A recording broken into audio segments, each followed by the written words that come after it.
kabar pemirsa dimanapun Anda berada, berjumpa lagi dalam program TVR 17 bersama saya Zia Ulbar. Tepat pukul 17 waktu Indonesia Barat kami hadirkan kepada Anda sejumlah informasi paling baru dan menarik seputar kinerja dan kegiatan DPR RI yang telah disajikan oleh redaksi TVR Parlemen. Pemirsa TVR Parlemen, inilah TVR 17 selengkapnya.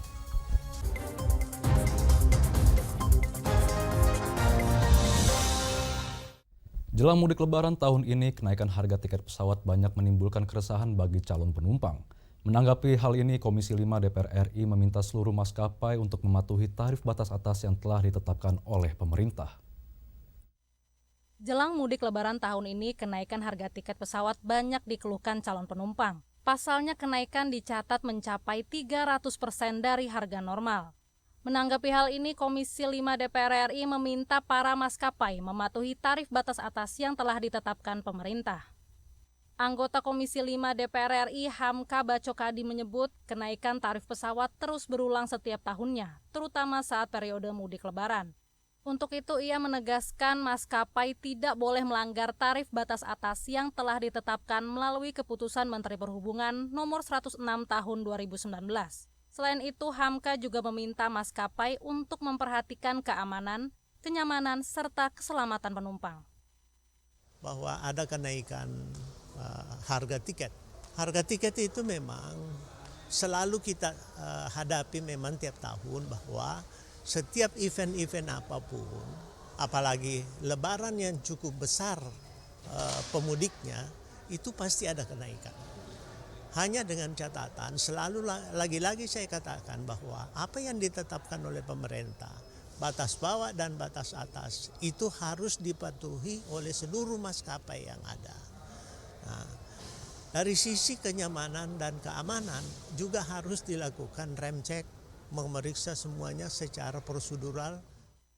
Meski kenaikan harga dinilai masih di ujung tarif batas atas, Hamka meminta Kementerian Perhubungan terus memonitor secara ketat agar tidak terjadi lonjakan harga yang meresahkan dan merugikan calon pemudik. Mario dan Panji, TVR Parlemen, melaporkan. Pemerintah dan penyelenggara pemilu telah melakukan berbagai persiapan untuk melaksanakan pemilihan kepala daerah serentak pada November mendatang. Komisi 2 DPR RI meminta pemerintah untuk memetakan potensi kerawanan dan mengantisipasi konflik antar kelompok agar pilkada serentak dapat berjalan damai. Pemerintah dan penyelenggara pemilu telah melaksanakan berbagai persiapan pemilihan kepala daerah atau pilkada serentak pada November mendatang. Komisi 2 DPR RI meminta pemerintah memetakan potensi kerawanan dan mengantisipasi konflik antar kelompok pendukung. Anggota Komisi 2 DPR RI Agung Widiantoro mengatakan, pemilihan yang dilakukan secara serentak dapat memecah konsentrasi pengamanan. Untuk itu, ia meminta pemerintah bekerja sama dengan aparat keamanan dan pertahanan untuk memetakan potensi kerawanan serta membentuk strategi pengamanan untuk menjaga keamanan dan kelancaran pelaksanaan pilkada.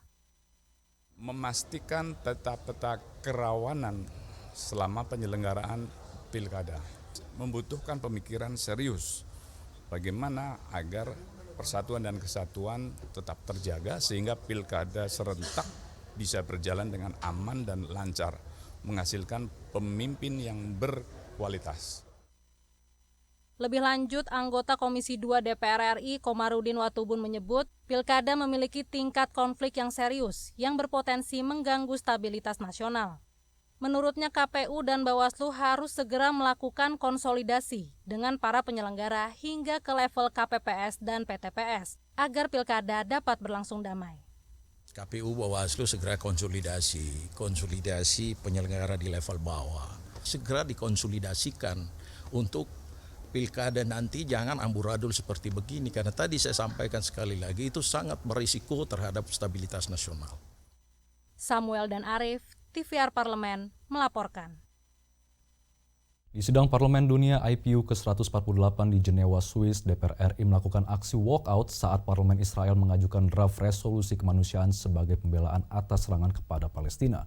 Aksi walkout tersebut merupakan bentuk kekecewaan atas pembelaan Israel serta bentuk solidaritas terhadap Palestina sebagai korban kejahatan kemanusiaan dari Israel.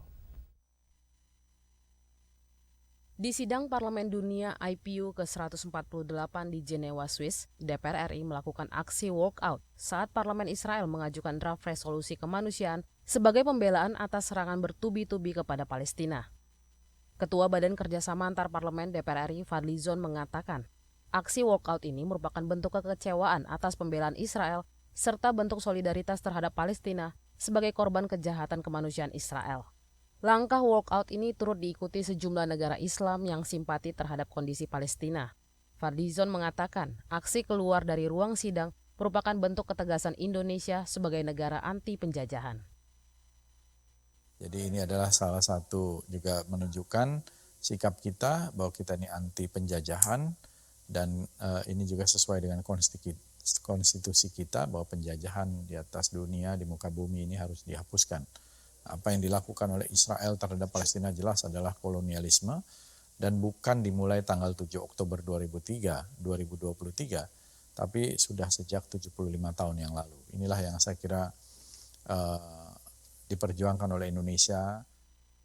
Pada gelaran IPU kali ini, DPR RI terus mengupayakan kemerdekaan Palestina dengan menginisiasi proposal resolusi bersama Malaysia dan mendukung proposal yang diajukan Afrika Selatan terkait penyelesaian kejahatan kemanusiaan dan bantuan bagi Palestina.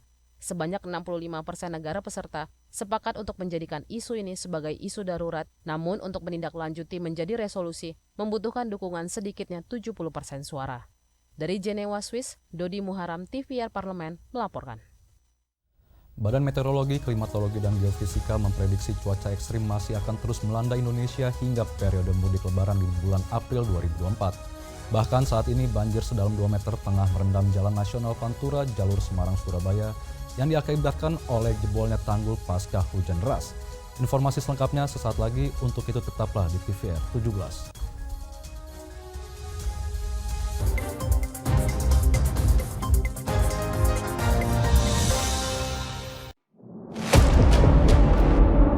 Sini ditambang. Konflik yang terjadi, Sini tidak mengizinkan. masalah yang tersisihkan menjadi kesenjangan sosial. Ya namanya rakyat kecil gak bisa apa-apa, mau komplain juga gak didengar. Sebab apa? Itu menyangkut isi perut kami semua. Bagaimana memutus keterbatasan untuk didengar? Jadi kalau misalnya masyarakat sudah merasa tidak lagi ada yang memperjuangkan aspirasinya, maka masyarakat memang sangat berhak untuk meminta dewan yang mewakili mereka di parlemen. Kami menyusuri batas-batas peristiwa, mengurai berbagai polemik yang terjadi, meluruhkan suara-suara marginal, menjadi nyata dalam setiap aspirasi, melaksanakan tugasnya sebagai wakil rakyat.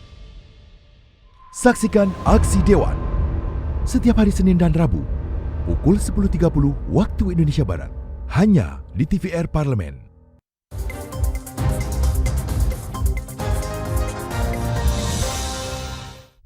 Anda kembali di TVR 17. Pemirsa, ketidakpastian cuaca dan pancaroba perlu diantisipasi guna memastikan keamanan dan keselamatan masyarakat saat melakukan perjalanan mudik. DPR RI mendorong BMKG untuk aktif dalam memberikan informasi terkait perubahan cuaca secara tepat dan akurat, terutama menjelang mudik 2024 kepada masyarakat, serta berkoordinasi dengan pemerintah daerah. Saksikan informasi selengkapnya yang telah dihimpun oleh tim redaksi TVR Parlemen dalam segmen Lensa Parlemen berikut ini.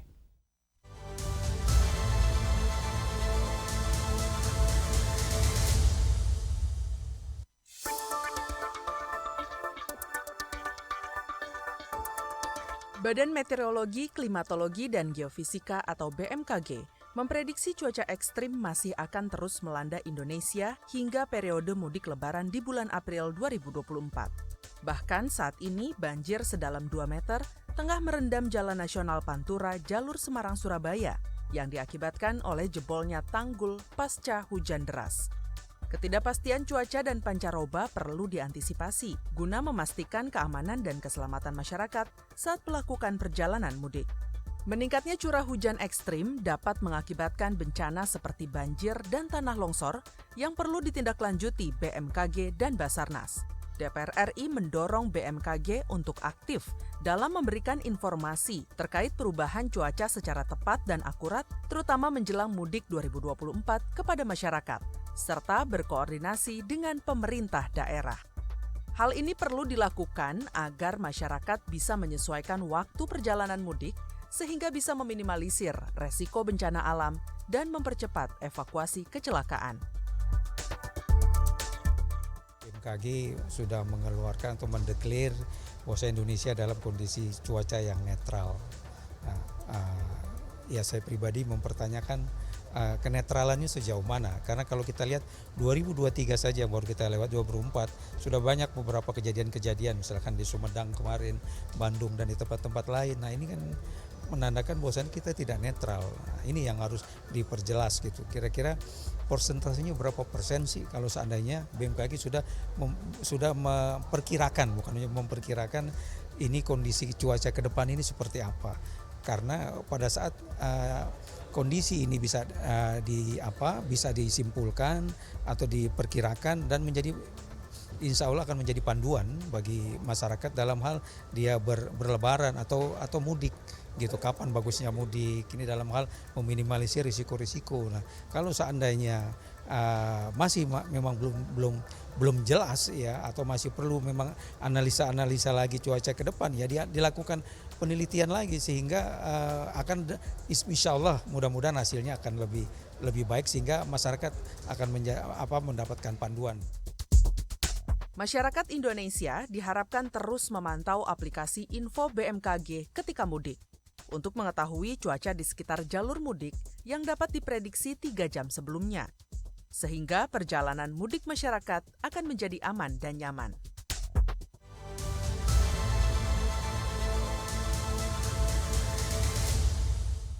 Pemilu 2024 telah usai dilaksanakan. Komisi 2 DPR RI menggelar rapat kerja dan rapat dengar pendapat dengan Menteri Dalam Negeri, Ketua KPU, Ketua Bawaslu, dan Ketua DKPP untuk membahas mengenai evaluasi penyelenggaraan pemilu 2024. Informasi selengkapnya akan kami hadirkan usai jeda berikut. Untuk itu tetaplah bersama kami di TVR 17.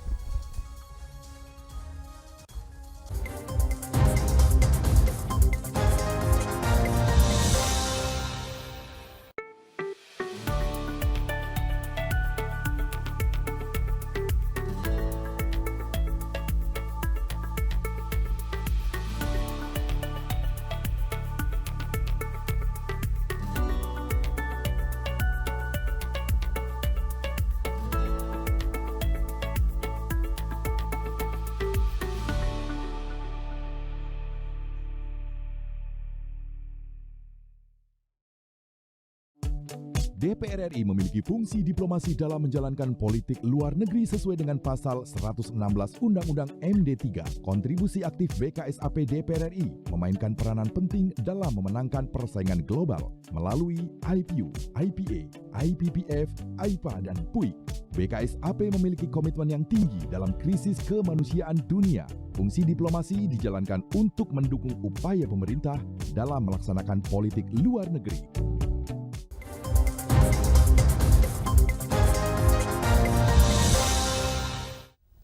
Anda kembali di TVR 17. Terkait evaluasi pemilu 2024, anggota Komisi 2 DPR RI Muhammad Muras mengkritisi laporan Ketua KPU yang terlalu normatif. Beberapa rekomendasi dari Bawaslu untuk memungut suara ulang tidak ditindaklanjuti. Muras juga menegaskan sistem informasi Sirekap menjadi alat bantu yang gagal untuk pemilu 2024. Selengkapnya berikut wawancara rekan kami Mahir Pratama dari Komisi 2 DPR RI.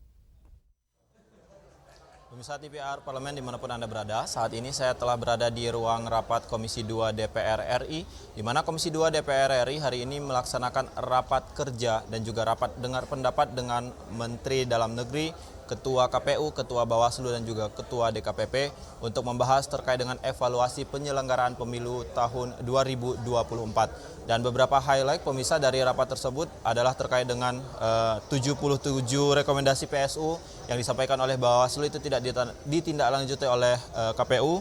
Terus juga ada 1.100 lebih PSU, PSL, dan juga PSS yang terjadi pada pemilu 2024. Dan ada 6 sistem informasi yang ada di KPU terkait dengan keamanan data yang ada di KPU tersebut. Dan untuk mengetahui lebih detail terkait dengan hal tersebut, pemirsa, saya telah bersama dengan anggota Komisi 2 DPR RI Bapak Muhammad Muras dari fraksi Partai Demokrat dari Dapil Jabar 4, Pak. Pak Muras, terima kasih sudah bergabung bersama kami. Pak Muras, terkait evaluasi dengan penyelenggaraan pemilu 2024, baik tentang keamanan sistem informasi, salah satunya ada Sirekap, dan juga terkait dengan 77 rekomendasi PSU yang dari Bawaslu tapi tidak ditindaklanjuti oleh KPU, Pak Muras. Bagaimana Pak Muras?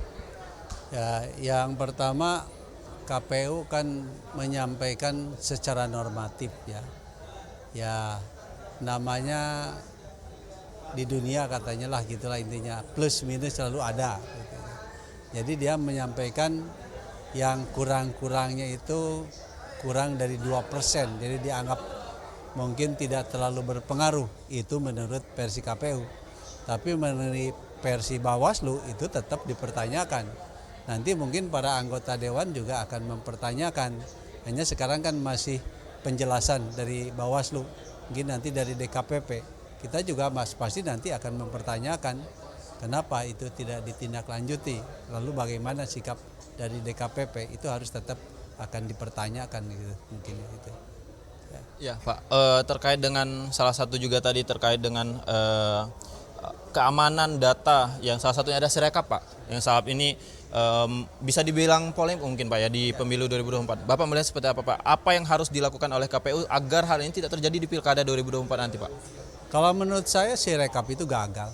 Nggak ada artinya, kita buang-buang biaya, buang-buang tenaga, bahkan di masyarakat mungkin menimbulkan kerumitan, kericuhan tersendiri.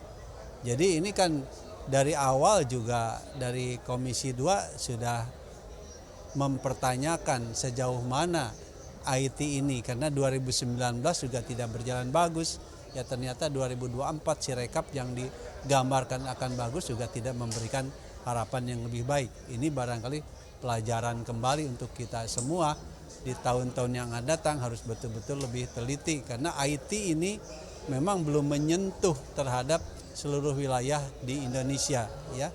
Ini barangkali perhatian khusus, apalagi terkait data. Kami belum dapat informasi yang jelas bagaimana keamanan data itu, termasuk keamanan data pribadi barangkali yang konon kan disimpan di sana, disimpan di sini, yang kita juga belum tahu, belum tanya kebenarannya seperti apa. Ya. Baik, terima kasih banyak Pak Muras. Baik Pak Muras. Baik pemirsa, demikianlah wawancara kami dengan anggota Komisi 2 DPR RI Bapak Muhammad Muras dari fraksi Partai Demokrat daerah pemilihan Jabar 4, di mana Pak Muras mengatakan bahwa untuk Sirekap ini telah menjadi hal yang bisa dilakukan gagal, dan salah satu juga pemirsa bahwa terkait dengan 77 rekomendasi PSU yang direkomendasikan oleh Bawaslu terhadap KPU yang tidak ditindaklanjuti ini akan didalami oleh anggota Komisi 2 DPR RI bahwa sekecil apapun kekurangan atau juga beberapa persen yang menjadi catatan di lapangan, entah itu PSU, PSL atau juga PSS, itu harus dilaksanakan oleh KPU. Dan demikian pemirsa laporan dapat kami sampaikan. Saya Mahir Pratama beserta kerabat kerja yang bertugas mengucapkan terima kasih dan kembali ke studio. Selanjutnya pemirsa, apa saja yang menjadi topik perbincangan di media online nasional pada hari ini? Usai jeda, tetaplah di TVR 17.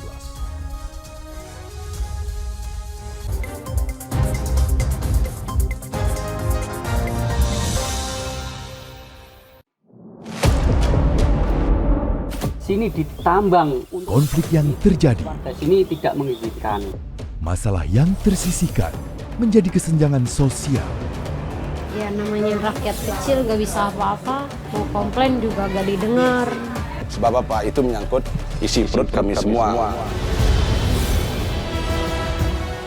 Bagaimana memutus keterbatasan untuk didengar? Jadi kalau misalnya masyarakat sudah merasa tidak lagi ada yang memperjuangkan aspirasinya, maka masyarakat memang sangat berhak untuk meminta dewan yang mewakili mereka di parlemen. Kami menyusuri batas-batas peristiwa, mengurai berbagai polemik yang terjadi, meluruhkan suara-suara marginal, menjadi nyata dalam setiap aspirasi, melaksanakan tugasnya sebagai wakil rakyat. Saksikan Aksi Dewan setiap hari Senin dan Rabu pukul 10.30 waktu Indonesia Barat, hanya di TVR Parlemen. DPR RI memiliki fungsi diplomasi dalam menjalankan politik luar negeri sesuai dengan pasal 116 Undang-Undang MD 3. Kontribusi aktif BKSAP DPR RI memainkan peranan penting dalam memenangkan persaingan global melalui IPU, IPA, IPPF, AIPA, dan PUIK. BKSAP memiliki komitmen yang tinggi dalam krisis kemanusiaan dunia. Fungsi diplomasi dijalankan untuk mendukung upaya pemerintah dalam melaksanakan politik luar negeri. Sini ditambang. Konflik yang terjadi, Sini tidak mengizinkan. masalah yang tersisihkan menjadi kesenjangan sosial. Ya namanya rakyat kecil gak bisa apa-apa, mau komplain juga gak didengar. Sebab apa? Itu menyangkut isi perut kami semua. Bagaimana memutus keterbatasan untuk didengar? Jadi kalau misalnya masyarakat sudah merasa tidak lagi ada yang memperjuangkan aspirasinya, maka masyarakat memang sangat berhak untuk meminta dewan yang mewakili mereka di parlemen. Kami menyusuri batas-batas peristiwa, mengurai berbagai polemik yang terjadi, meluruhkan suara-suara marginal, menjadi nyata dalam setiap aspirasi, melaksanakan tugasnya sebagai wakil rakyat. Saksikan Aksi Dewan setiap hari Senin dan Rabu pukul 10.30 waktu Indonesia Barat hanya di TVR Parlemen.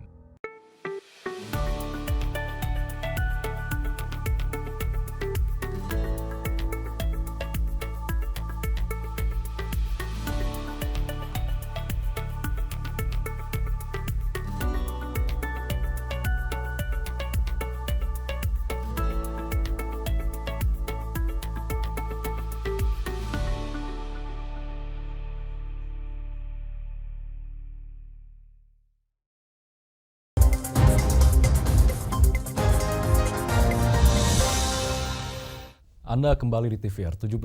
Pemirsa TVR Parlemen, kali ini kita masuk ke segmen media online nasional. Mari kita simak isu apa saja menjadi sorotan media serta tanggapan dari sejumlah anggota Dewan bersama rekan kami, Rini Reski.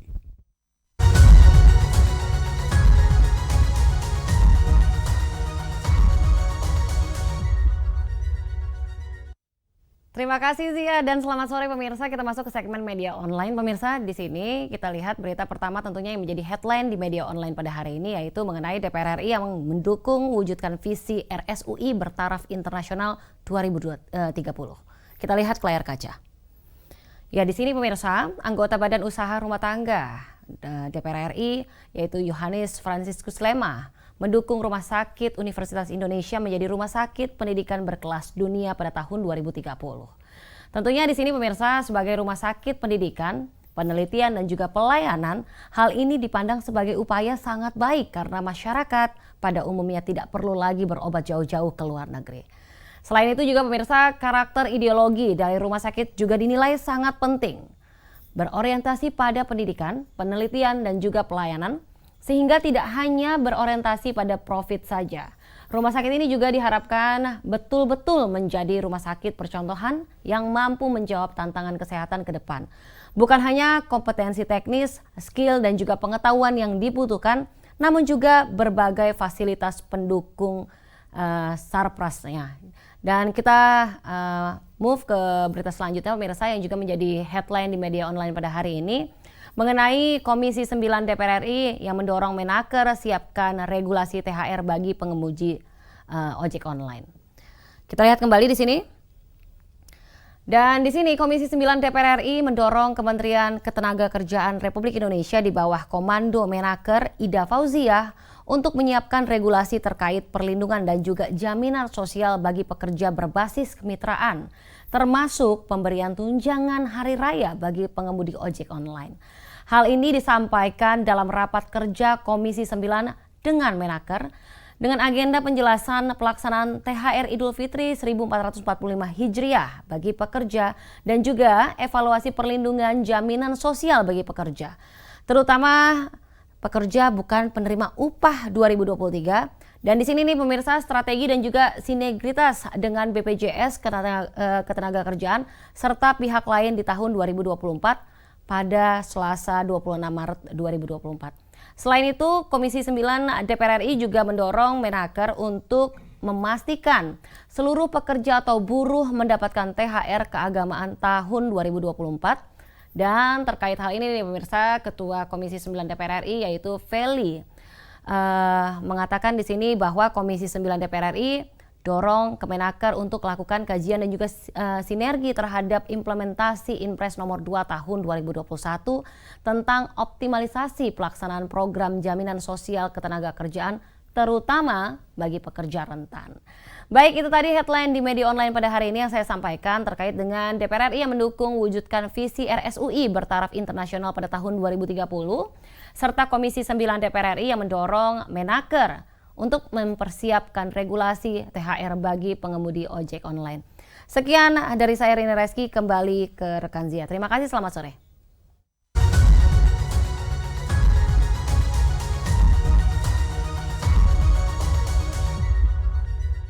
Terima kasih rekan Rini yang telah menyampaikan sejumlah update sorotan dari media online nasional pada hari ini. Segmen media online tadi sekaligus menutup program TVR 17 edisi sore hari ini. Saya Zia Ulbar beserta seluruh kru TVR Parlemen yang bertugas mengucapkan terima kasih dan pamit undur diri dari hadapan Anda. TVR Parlemen, referensi Indonesia.